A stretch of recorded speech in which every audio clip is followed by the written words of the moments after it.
चलिए आज का वीडियो में हम लोग डिस्कस करेंगे आरआरबी एनटीपीसी डी ग्रुप का क्वेश्चन जो कि एग्जाम में पूछा गया है। क्वेश्चन है कि यदि किसी संख्या का मान लेते हैं कोई संख्या ए है और का मतलब क्या होता है, गुना होता है। ये कितना है, 38% है। चलिए 38% इक्वल टू दूसरी संख्या को हमने बी मान लिए और क्या है के का मतलब क्या होता है, गुना होता है। कितना है, 5/9। तो ये आप लिखिए यहाँ पे 5/9। यहां तक तो बात क्लियर है। अब जो है कि आपको क्या करना है, ये तो जैसे का तैसे लिख दिए। 38% का मतलब कितना हो गया, 38/100 और ये इक्वल टू हो गया। इसको अगर आप मल्टीप्लाई कीजिएगा तो 5/9 इंटू बी निकल आएगा।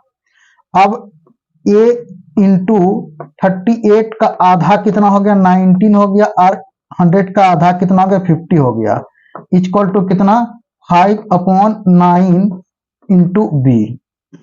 इसको अगर आप मल्टीप्लाई करते हैं तो 9a/50 इक्वल टू 5b/9 होगा। क्रॉस मल्टीप्लाई कीजिए। अब 19 को 9 से मल्टीप्लाई कीजिएगा तो कितना होगा, 171a हो जाएगा। उसके बाद 50 को 5 से मल्टीप्लाई कीजिएगा तो कितना निकल के आएगा, 250b निकल करके आएगा। अब आपको क्या करना है, रेशियो निकालना है ना। तो रेशियो निकालना है तो ए को हम क्या कर देंगे, ऊपर लिखेंगे और बी को नीचे लिखेंगे। अब यहाँ पर क्या देख रहे हैं, बी में 250 है तो अब यहाँ पे 250 लिख देंगे। उसके बाद ए में 171 है, 171 लिख देंगे। तो रेशियो कितना हो गया, A/B निकल करके आया कितना, 250:171। क्या कोई भी ऑप्शन में है तो आप तुरंत ऑप्शन पे नजर दौड़ा करके देखिएगा तो आपको ऑप्शन बी मिलेगा, क्योंकि यहाँ 1 छूट गया है। अब देखिए, लेकिन एग्जाम हॉल में आपको इस रूल को फॉलो नहीं करना है।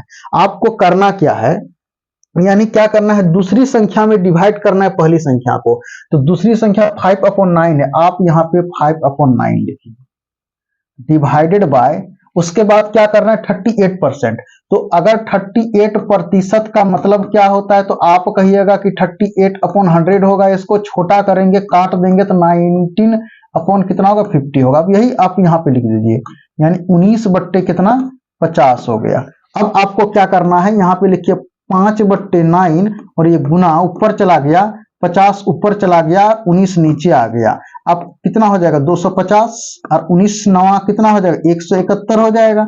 ये रेशियो निकल करके आया 250:171। तो उम्मीद करते हैं कि ये क्वेश्चन आप बहुत अच्छी तरह से समझ गए होंगे।